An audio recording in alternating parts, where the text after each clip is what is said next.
Woo! Some of y'all women gonna get mad at me today, so if you can't take constructive criticism, baby, keep on scrolling. Many of you women are not really what you think you're cracked up to be. Like, some of y'all are really not great people to be in relationships with. Y'all know I work with couples every single day, and I'm gonna go ahead and make a list of everything that I have to work through. First things first, quit coming into relationships trying to make a man secure your insecurities. That's your job. If you lack confidence, if you have low self-esteem, if there's still trauma that you're operating in, if you're self-critical, if you're judgmental when it comes to yourself, if you blame yourself, if you're still operating in guilt and trauma and everything else, baby, that's for you to handle, not him.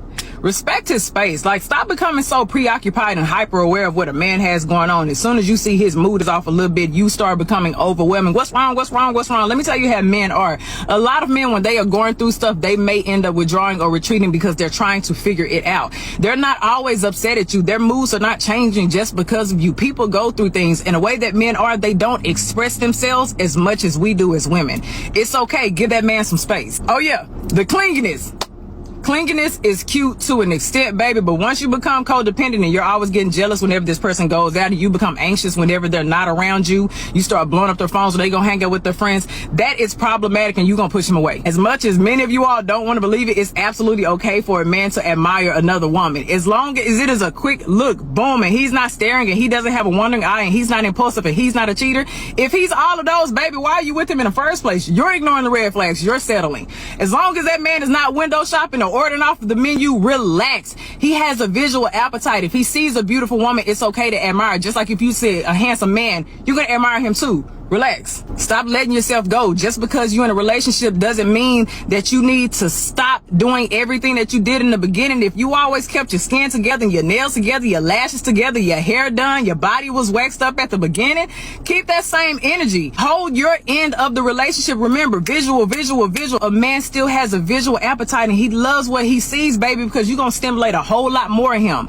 Don't let yourself go because you secured the relationship. As much as you want to believe it, you're not always right. As much as you want to always be in control, you have to let some things go, baby. You cannot love a man the way you want to love him. If you study him, if you pay attention, if you actually listen, I guarantee you he would tell you how to love him. You cannot limit the way you love him to a love language. That's why I hate the conversation of love language.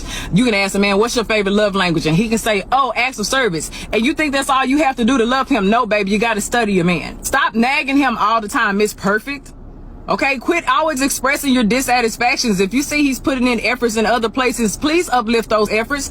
Acknowledge him. Show that you appreciate that. If it's something like a pet peeve, baby, compromise. I know a lot of women have a hard time compromising. Baby, you got to find a middle ground. Sometimes it's just not worth you bringing up a dissatisfaction. A lot of you all just be nagging. You're pushing that man away. It's okay. He's not always going to fit your idea. He's not always going to satisfy you in every area. Baby, I promise you, every trait that you may have on your beautiful checkoff list, he may not measure up to every single one of them. That's why you have to be selective. But stop nagging all the time. You can't read minds and you can't predict the future. So stop trying to interpret things and stop trying to jump to conclusions. Baby, it's not healthy. It's a distorted way of thinking, and it will kill your relationship. Being independent is okay, but why do you have to be so independent that you're unreceptive? Men love to be needed. If you're so independent that you won't even allow him to help, what is he there for? Stop involving everybody in your relationship. I don't care if it's friends or family. They have no place to be in your relationship. So stop involving them. Their opinions do not matter. Their advice does not matter. They are not the person that you were sleeping with. Relax. You think you're doing something when you're comparing your man to everybody else. You're comparing your man to your best friend's husband, yada, yada, yada. And now he's pretending to be something that he's not. That's very uncomfortable for a man. Baby, constructive criticism and destructive criticism are real things. If you're always criticizing, you're going to push him away, and he's going to end up faking things, and that's going to make him unhappy, and then the intimacy is going to decline. And whose fault is that going to be? Yeah, because you were comparing. Many of you ladies are not the inspiration that you think that you are. I'm sorry to break it to you. If you're always operating in your comfort zone and you refuse to take risks and you lack intellectual intimacy, you don't go out there and try to learn new things, baby, you're not reaching new opportunities, you're always low in your confidence, you're not really inspiring this person. If this person is trying to grow, and you want to stay and you want to be on social media or on your phone and everybody else's business, and you're not really doing anything to add to his fruition, baby, eventually he's going to grow without you. Pessimism. Stop being negative all the time. Communication. Learn to listen. Validate their experiences.